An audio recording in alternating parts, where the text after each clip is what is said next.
what is up, guys? For our second video with me and my friend here, we're gonna be showing you how to turn items big and small. Like, maybe we'll show you how to do lightsabers, you know. But we also have a special guest. Come on down. Did somebody say lightsaber? So guys, in order to do this big and small glitch, you need an arrow. You need to put goop on the back of the arrow. You need to have the item. Of choice. It can You be stick it on there. Yep. You throw it at your test dummy. I mean our special guest. And now, once the person is big, they have to take the item off of their head. Oh.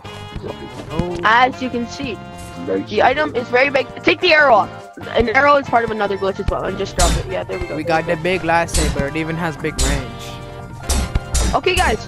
So also with the arrow, you can kind of fly because for you, it thinks it's there, but like, I don't know. Yeah.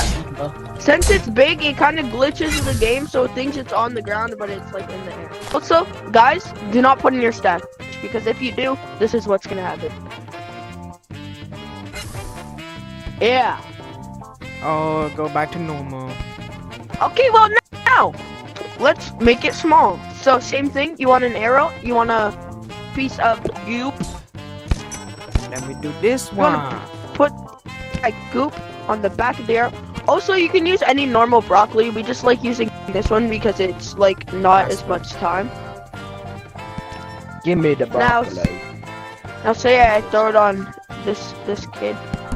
Now, stop moving, man! Get out of his cheese! So here. There we go. Yeah, perfect. No! And now it's small.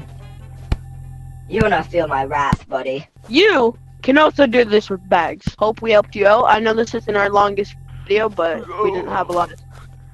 Yo. So, see you guys.